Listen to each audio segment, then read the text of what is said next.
इसलिए आपके बेटा ज्ञान वैराग बुढ़े हैं और आप चिंता मत करो। जब से आप वृंदावन में आई आप तो जवान हो गई, पुष्ट हो गई। यहाँ तो भक्ति का शाश्वत निवास है। वृंदावन में केवल राधा रानी की ही सरकार चलती है। भले ही भगवान कृष्ण ब्रह्म हैं, भगवान हैं, योगेश्वर हैं, पर भगवान की जो शक्ति है श्री राधा रानी के रूप में विद्यमान है ब्रजधाम में।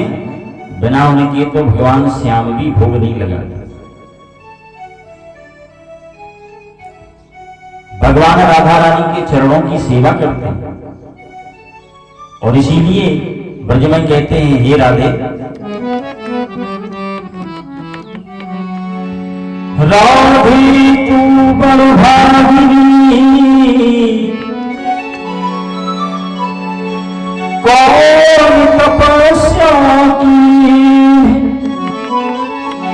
जो तीन लोक तारण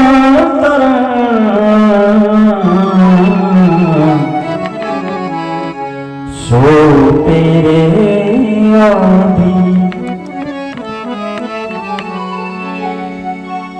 भगवान ही राधा रानी के अधीन रहते हैं। राधे तू बड़ भागिनी, कौन तपस्या की जो तीन लोक तारण तरण सो तेरे आदि। नारद जी ने कहा, देवी आप चिंता मत करो, आप भगवान श्री कृष्ण के चरणार बिंदों का ध्यान करो तो आपका सारा दुख दूर हो जाएगा। क्योंकि दुख को दूर करने के लिए भगवान का नाम ही काफी। और धन्य है यह वृंदावन जहाँ भक्ति शाश्वत रूप से आज भी विद्यमान है। भगवान इस भारत देश में ही अवतार क्यों लेते हैं? भारत देश में ही सती पतिव्रताएं क्यों होती हैं? क्योंकि भारत में भक्ति माता का निवास है। कहां? बोले उत्तर प्रदेश में। उत्तर प्रदेश में कहां? बोले वृंदावन में। वृंदावन कहां है? अपने यूपी में। मोक्षदायिनी जो पूरी मथुरा है वो अपने उत्तर प्रदेश में है। मथुरा, द्वारका, जगन्नाथ आदि ये मोक्षदायिनी 6 पुरियां हैं। काशी जहां देह छूट गई, भजन भी ना किया हो, तप भी ना किया हो, अगर इन तीर्थों में जाकर के मर गए, देह छूट गई तो मोक्ष हो ही जाएगा। तो मोक्षदायिनी पुरी मधुपुरी मथुरा। अयोध्या कहाँ है? बोले यूपी में। बोले वहां कौन आया? बोले भगवान श्री राघवेंद्र सरकार। तो धन्यम वृंदावनम तेन भक्ति नृत्य यत्रिचा। भक्ति माता ने नारद जी से कहा, हे नारद बाबा, अगर मैं वृंदावन में पुष्ट नहीं हुई, वृंदावन में जवान नहीं हुई तो विदेशम गम्यते मया, मैं विदेश चली जाऊंगी। तो नारद जी ने भक्ति की स्थापना ब्रजधाम में की। भक्ति को पुष्ट करने के लिए उद्योग किया तो भक्ति वृंदावन में आज भी वास कर रही है। और वृंदावन आप पड़े रहो तो सहज में ही भजन होने लगता है। रास्ता में जाओगे तो रिक्शा वाले भी राधे राधे करते निकलेंगे, मोटरसाइकिल वाले भी क्रॉस करेंगे तो राधे जगा दे। तो यात्रियों को लगता है कि बेचारे राधे कह रहे हैं तो वो भी राधे राधे कहने लग जाते हैं। तो ब्रज भूमि में भजन करना नहीं पड़ता, अपने आप होने लगता है। और भक्ति का जो विग्रह है, भक्ति शक्ति प्रेमा भक्ति का जो विग्रह है वो रासेश्वरी वृषभानुनंदिनी श्री राधा रानी। जहाँ राधा रानी विराजमान है, जहाँ ब्रज गोपिकाएं विराजमान है, वहाँ भक्ति पुष्ट हो ही जाती है। और भक्ति को पुष्ट करना है। वृंदावन में ज्ञानी वैरागी भले न मिले पर राधा कृष्ण के प्रेमी भक्त ढूंढ ले। और भगवान कहते हैं हम एक ही बंधन में बंधते हैं, भक्त केवल प्रेम के बंधन में ही बांध सकता है। हो मुझको प्रेम रंग भावो है, मुझको प्रेम रंग भावो है। प्रेम से तो देखो भैया भक्त ने नचाओ है।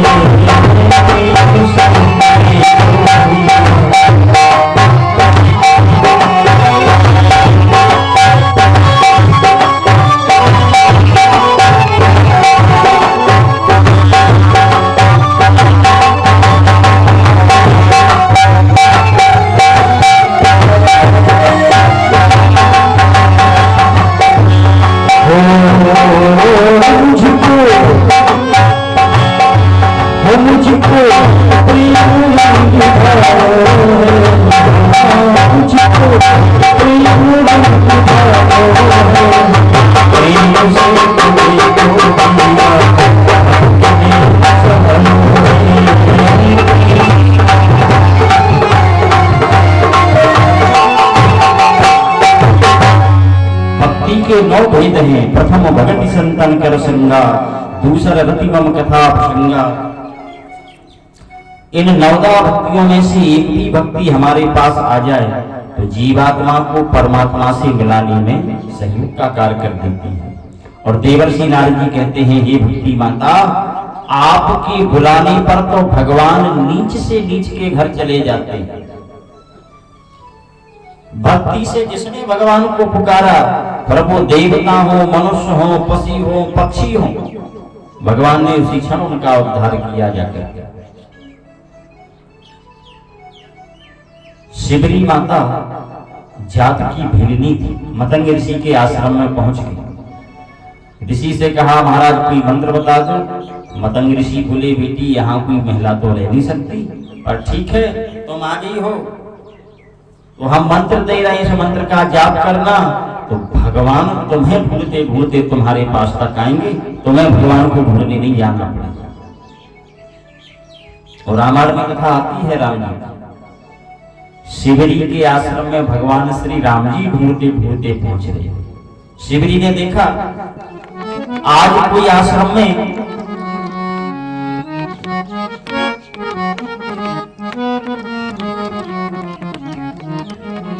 काग बोल रहा है, और काग आके घर के मगरे पे बोलने लग जाए तो पुराने जमाने में उसको सगुन माना जाता था कि भाई कोई अतिथि आने वाला है। शिवरी ने देखा कि काग बोल रहा है, आज तो आश्रम में कोयलें कूक रही हैं, भगवान की आने की पूर्व ही बड़े शुभ सगुन हो रहे हैं। शिवरी बोली, सौर से चौच बढ़ा तेरी,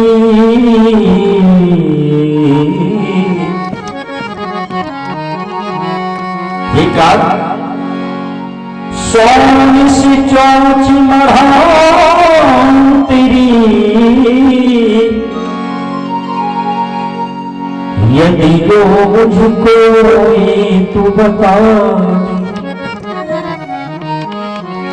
ये काग, क्या आज भगवान आने वाले हैं? आज तेरे शब्द को सुन के, आश्रम के शुभ चिन्हों को देख करके मुझे प्रतीत हो रहा है, लग रहा है कि आज तो कोई आने वाला है, और आने वाला है तो कब? भूल का बोल मेरे, शिवरी माता कह रही हैं, भाव में विभोर होगी, पुष्प बिछाती जा रही है रास्ते में और गाती जा रही है, भूल का बोल मेरे राम कब आएंगे, भूल का बोल मेरे राम कब आएंगे।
मैंने गौनी में बेल रखे हैं भगवान की भोग के लिए। वो भी कैसे? चीख चीख के, कोई खट्टा तो नहीं है जो भगवान को अच्छा ना लगे। गौनी में रखे हैं चक चक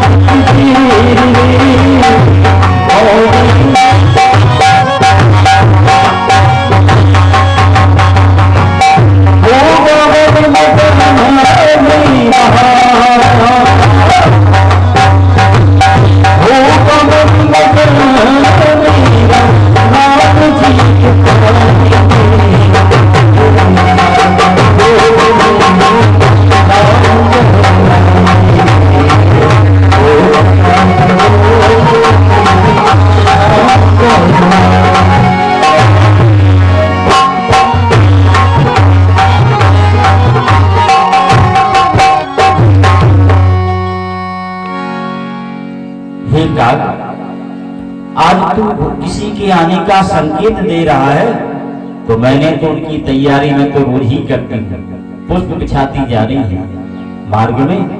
और भगवान ने ही आकर के पूछा, हे माता, हमें मतंग ऋषि के आश्रम पर जाना है, कहां से?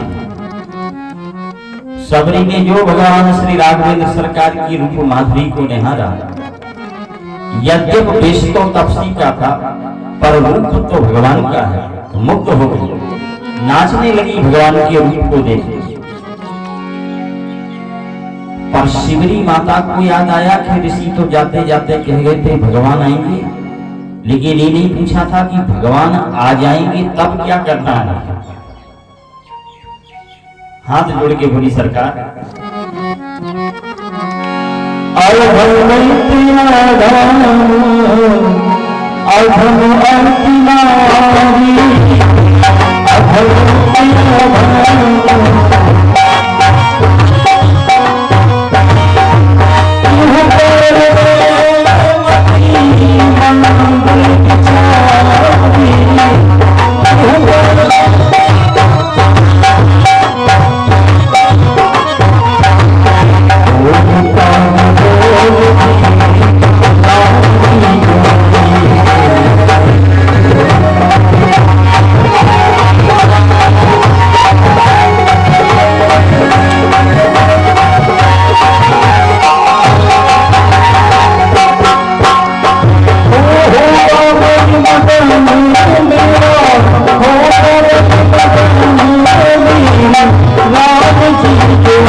मगन मेरा, मेरे वीर क्यों वो खाएंगे, भूल कागा भूल मेरे राम कब आएंगे। देवर्षि नारद जी कहते हैं, हे भक्ति माता, आपके बुलाने पर तो भगवान किसी के भी घर चले जाते हैं, किसी के भी पास चले जाते हैं। यद्यपि लक्ष्मी अहर्निश आप भगवान के चरणों की सेवा करते हैं, पर जितनी प्रिय आप हो उतनी प्रिय तो नारायण को लक्ष्मी ही नहीं है।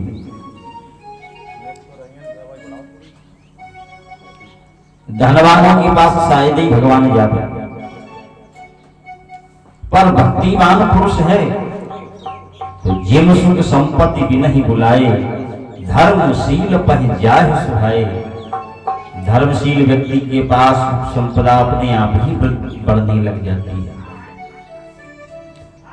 वैसे ही भक्तिवान पुरुष के पास भगवान अपने आप ही पहुंच जाते हैं। जितने भी सत्पुरुष दुनिया में हुए हैं, ये भगवान को ढूंढने के नहीं गए, एक जगह बैठ के भगवान को पुकारना शुरू कर दिया तो भगवान उनको ढूंढते ढूंढते उनके पास तक पहुंच गए। ये वृंदावन की एक सत्य घटना है। क्या? एक महात्मा हुए माधव